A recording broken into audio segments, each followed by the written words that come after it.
Hello, hi, and welcome to the market update from 7th to 11th of October 2024. So let's start with the world economy. Sri Lanka, the World Bank has projected that the growth has improved. They will clock a growth of 4.4% for the year of 2024. China, they have significant came out with a statement that they will significantly increase the government debt issuance to offer subsidies to the people with low incomes and support the property market and replenish the state bank capital as it pushes to revise sputtering economic growth. The US also Labor Department came out with reported a surprise jump in weekly jobless claims to 258,000. This was the highest level in the 14 months. There was one reason because of the hurricane that came in last week, and also there was an upside surprise in the headline and the core inflation numbers, which rose by in the month of September by 0.2% and 0.3% respectively on year basis. On a year on basis, the core prices actually has increased by 3.3% in September versus the 3.2% in the August. Now we move to the U.S. 10-year Treasury bond yield. Treasury bond yields, as we can see, has been moving in an upward trajectory from the last week where it was trading at a 3.9. There has been a rise to 4.1 for this week after the wars has erupted in the Middle East. The oil prices, which closed at $78.79 a barrel, was up by 8.83% for this week. We could see that during the week there was a blip where this prices went down to $76, but finally it settled at $78.9 for the week. If you look at the gold, 24 karat gold prices, it also moved in a zone where it went down to 74,000, but finally settled at 76,325 rupees per 10 grams, which is upside of by 0.18% for the as compared to the last week's prices. US dollar index, which has closed in the week, closed at 102.915. It has been in this upward of 100 range for quite some time now. If we look at the global markets, the US market was for this week close in a positive zone where they were up by 1%, close to 1% as the earnings season had started to kick in. The European market was flattish with some showed a flattish response. The Asian markets only, the Hang Seng and the Shanghai market gave a very were in a positive zone after the stimulus was announced in the last week. There have been a lot of money that has been moved into this market, which and the markets on the Indian market saw bear the brunt of it, and Gift Nifty was down, whereas the other markets were up by 1.5%. India also in this week also came out with their IIP industrial production number.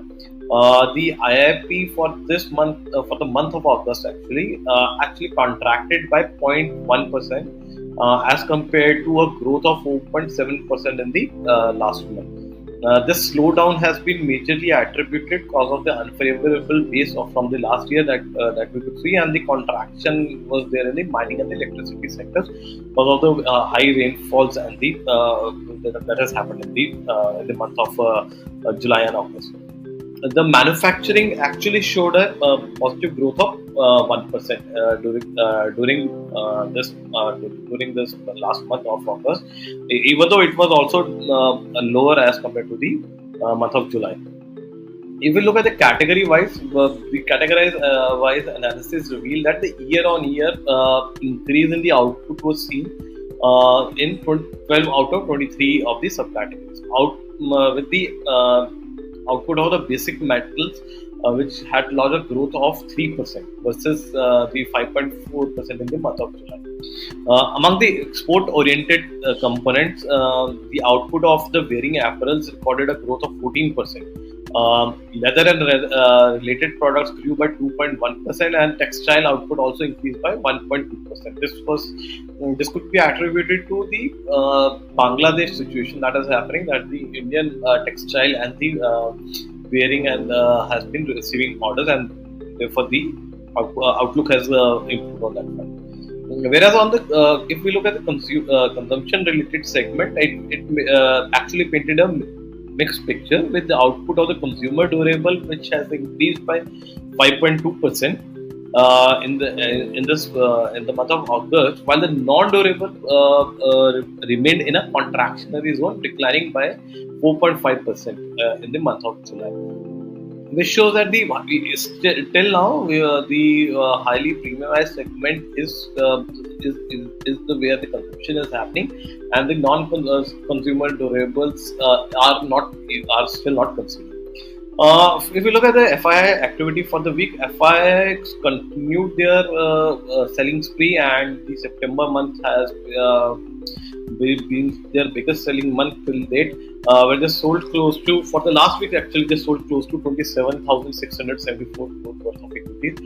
DIs, who have been keeping a lot of cash on hold, had started buying into the markets, and they had bought close to 31,363 crores worth of equities for the last week.